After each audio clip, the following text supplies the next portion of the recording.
It's Enemy Sidelines presented by Microsoft. My good friend, once again, Larra Overton, team reporter for the Indianapolis Colts. Larra, I got to ask you about this Colts loss to the Bucs, 38-31. What's the mood like in Indy? Is it more frustration that it was a game that they could have had in hand, or is there some optimism that the postseason chances are looking pretty good with Tennessee losing 2 in a row? Well, it's a little bit of both. And unfortunately, this is a feeling that the Colts know all too well. This is not the first time this season that the Colts have had a double-digit lead on a playoff team and let that evaporate. When you look back to a 19-point lead on Monday Night Football in Baltimore against the Ravens were able to come back from, and the Colts were at home hosting the Tennessee Titans in what was a must-win situation, got up 14-0, and then ultimately lost to Tennessee at Lucas Oil Stadium in that game. And then it happens again where you build a double-digit lead over the reigning Super Bowl champions, and through just a series of very unfortunate turnovers for the Indianapolis Colts, a really uncharacteristic turn of events for them because the Colts are a very disciplined team typically. But fact of the matter is, when you're facing Tom Brady, there is so little room for error that he was able to capitalize, those opportunities in which Shaq Barrett gets a strip sack on Carson Wentz. They were able to get points off of that. They were able to come back, capitalize on interceptions in those situations. And, the Colts were not able to close out games. And that has been a point of emphasis really over the course of this season, is that this team needs to find ways to finish better against playoff caliber type of teams. We saw them play their best game of the year against Buffalo. They were riding high off of that victory. So there is tons of reason for optimism. And one point for Frank Reich has been, this AFC picture is still wide open. No one has taken a stranglehold really on this conference and, within this wild card picture in particular. You see the way the Tennessee Titans are reeling, thanks a little bit to the Houston Texans, helping them to that two-game skid. This is an opportunity where if the Colts are going to position themselves to make a December run, they have to have a sense of urgency about it. And it starts this weekend in Houston. All right, you mentioned the game at Buffalo, and I think we're still all talking about Jonathan Taylor. He probably rushed for another touchdown again. I think he's still running, actually. He's still running. 5 touchdowns, 4 rushing, 1 receiving, and everybody sort of was talking about him in that MVP conversation, if they weren't already. So he has put up 100 yards rushing in 5 of the last 7 games. I mean, he's only in his second year, but what do you really factor in for the key to his success in that ground game this year? It is his dogged work ethic, and then this incredible balance of confidence yet humility that he has. He is an incredibly, not just unique athlete, he's a very unique person in the sense that he exudes a confidence without being arrogant. There is a sense that this team gets when Jonathan Taylor is in the ball game. He gets that ball in his hands. The way he breaks tackles and takes defenders with him on the run is incredibly impressive. He's behind a great offensive line. I mean, when you look at Ryan Kelly, Quentin Nelson, Braden Smith, all of the guys who he has working up front, they are certainly to be credited, and well so, for the opportunities that Jonathan Taylor has had over the course of this season. But Jonathan Taylor went into the 2021 or the 2020 offseason, coming off of that 2020 season, incredibly committed because he finished so strong on that late half of the season. He was thrust into the starting role when Marlon Mack went down with the Achilles injury, and he had to get up to speed to be the bell cow #1 guy very quickly. And he started figuring it out on the back half of the 2020 season. So coming into 2021, Jonathan Taylor knew what he was going to be expected to do, and he welcomed that challenge in terms of being the guy. And, unfortunately, because of the injuries we have seen to backs across the league, when you look at the situations that guys are dealing with right now, I mean, Derrick Henry currently on IR. You just see Christian McCaffrey lost for the season. Dalvin Cook is dealing with injuries. So when you look at backs and, some of the, he is certainly, one of the most reliable, dependable backs that you have. And he also, one of the things that's interesting, this is something, within the AFC South conversation, we always hear that Derrick Henry gets better as the game goes on. That's a tendency that we've started to see Jonathan Taylor have this season in particular. This guy does not get tired. We heard Chris Ballard, the general manager for the Colts, say he thinks he's one of the top 5 weapons in the league right now. And one of the things that's really encouraging to him is just to see the growing confidence that Jonathan Taylor has within this offense, and also the situations that they're putting him in. When you think about late in the game against the Bucs, the Colts needed a score. Where did they go? They went straight to the hands of Jonathan Taylor, and he got them right back into, that ball game late. Yeah, he didn't rush for as many yards in that Bucs game, and he had about half as many carries as he did in that Bucs loss versus how many carries he had. He had 32 carries against the Bills a week earlier. How do you explain that as far as his workload? Is it a matter of not putting him in as hard and for as many carries as you did the week before? Is it a week to week sort of a plan, or do you see Frank Reich sort of bouncing back and just letting him carry the rock for as many times as possible here when they face the Texans? This is a very hot topic around Indianapolis, and has been, for the last 48 hours post game, in that a lot of people were pointing to why Jonathan didn't get more carries in that game. And if you go back to Frank Reich's Monday press conference, he gave a very lengthy opening statement. And we don't often see this just level of transparency from head coaches, where they really open up the book and they explain to you, okay, I know a lot of people are questioning why Jonathan didn't see more touches over the course of that game, especially, second quarter on. Okay, here's why. Here was a situation, what we were dealing with. And he went through a full explanation. A lot of those were RPO situations. And what they were doing is taking what the defense gave them. Be mindful. The Bucs are one of the top run defenses in the entire NFL. They have massive playmakers up front. They got Vita Vea back in this game. You saw the disruption he was able to have up front. So this was a defense that was out to prove we are not letting happen to us what we saw happen to the Buffalo Bills defense 1 week ago. They had a great scheme for it. And one thing that Frank Reich explained was that they had a lot of loaded boxes. They were really prepared to stop the run. They knew that the Colts were going to try to do that. So the Colts were forced to go to more of a passing offense. And one of the explanations that Frank Reich gave is, I really wish I would have passed it a little bit sooner, because they were very productive in the first half. Carson Wentz had 3 touchdown passes in the first half. That's the first time he's done that since 2017. Ashton Doolin, T.Y. Hilton, Jack Doyle all got in the end zone in the first half. So they were seeing production in that regard. It really is such a credit to Tampa Bay and their outstanding defense. Let's not forget what that defense did in the Super Bowl 1 year ago, what they're capable of doing. So what the Colts have to do, 2 things. They have to find ways to win in multiple ways. They have to be able to pass the ball and be productive in the passing game when they don't have Jonathan Taylor. And then they also have to do a better job of closing out games when they are able to build leads. They've got to do a better job of sustaining leads, holding on to second half leads when they are able to build those up. And a lot of that comes down to maturity and experience. And we're starting to see this Indianapolis Colts team be a team that is on the upward trajectory. I think Carson Wentz is going to play his best football in December.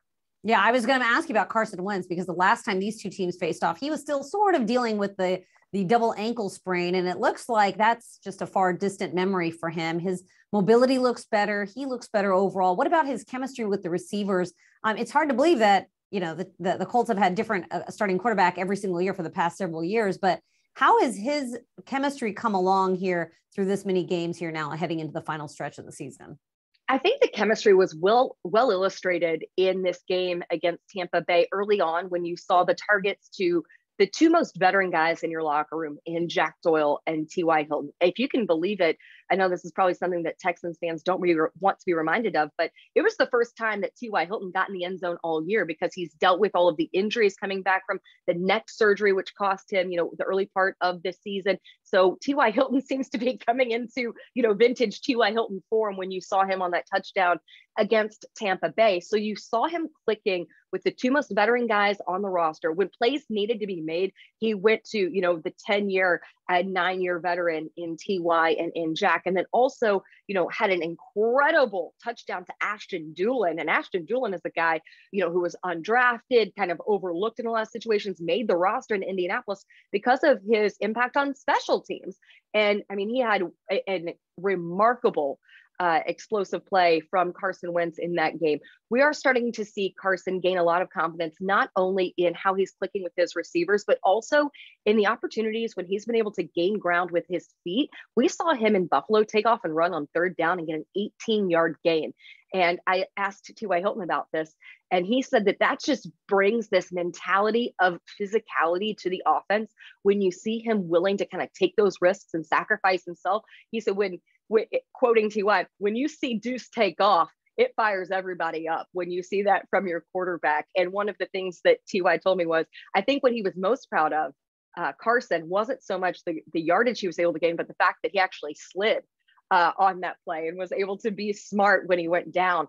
And we've seen really over the course of the season a budding chemistry, in particular with Carson Wentz and Michael Pittman Jr. A lot of the attention from the 2020 draft class certainly goes to Jonathan Taylor. Michael Pittman Jr. has deserved a lot of that. He was one of the most productive wide receivers in the league on third down. The Bucs completely shut that down on Sunday. They knew those key playmakers who they were going to be targeting.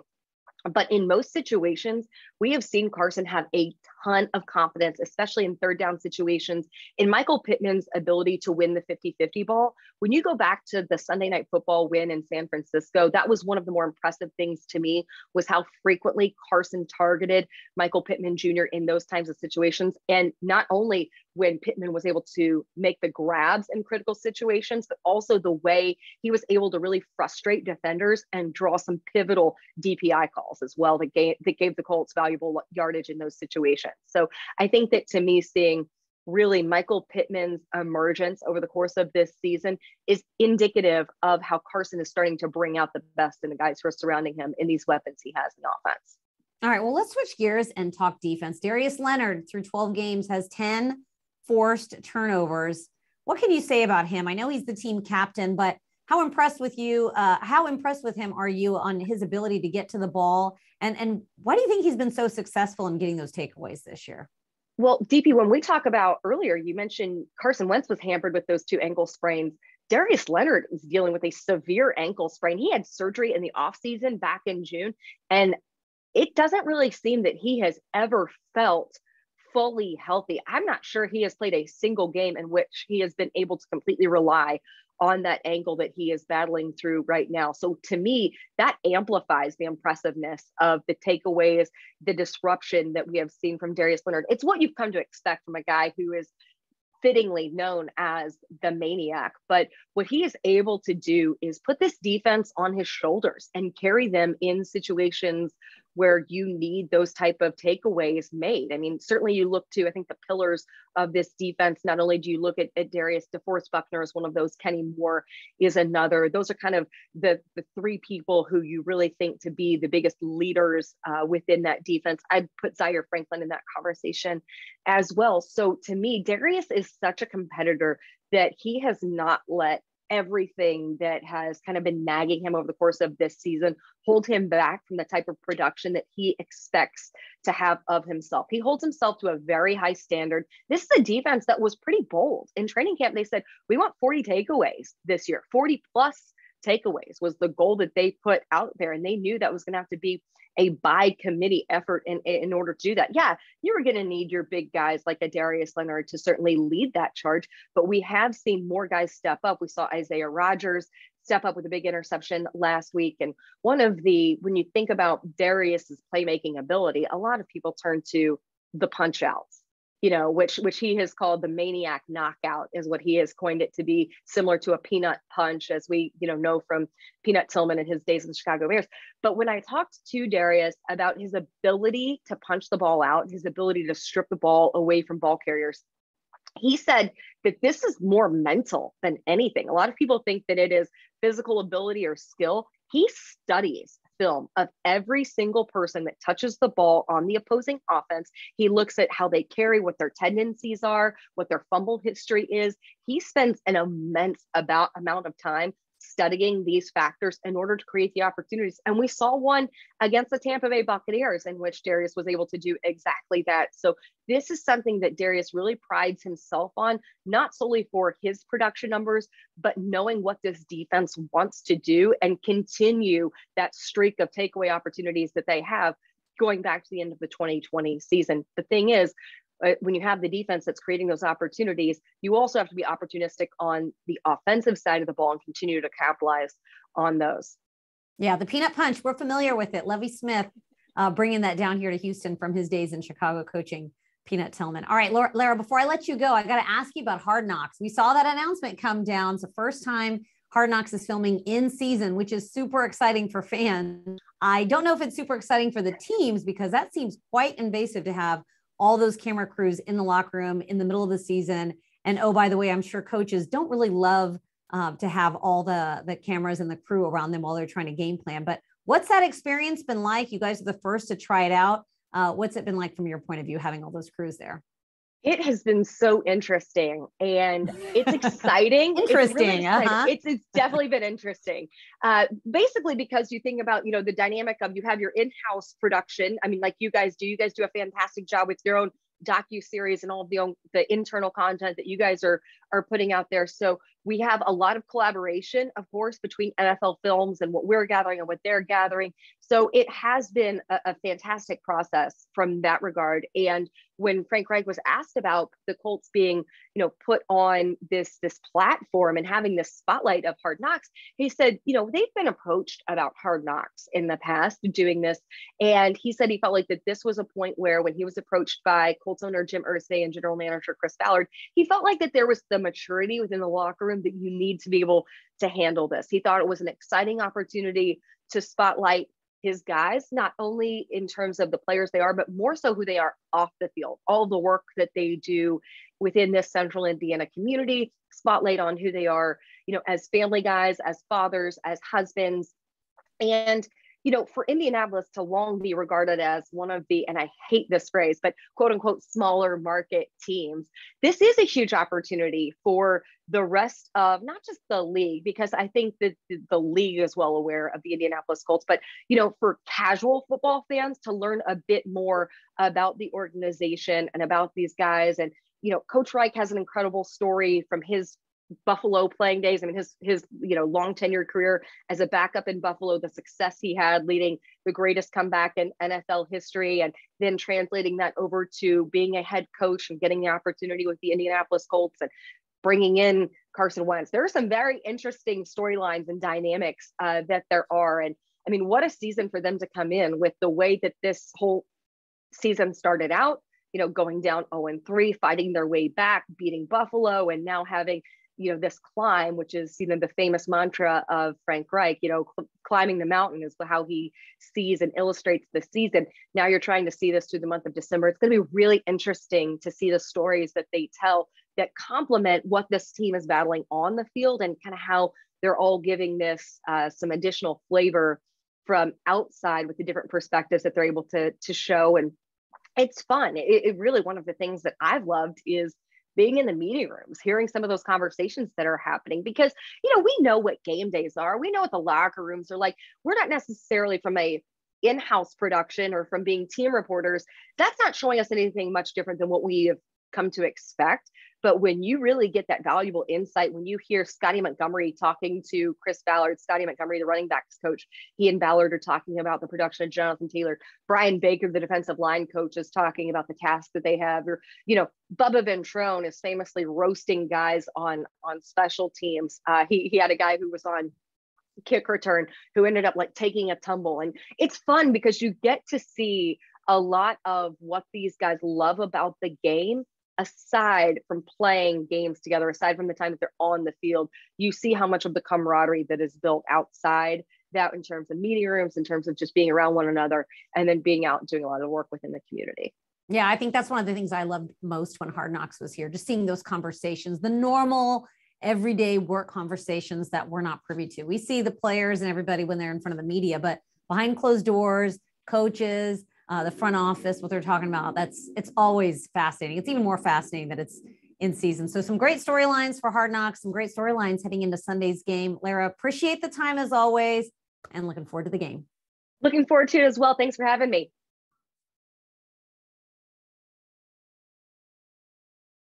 Thanks for watching, and go Texans. Like, subscribe, and ring the bell for new content.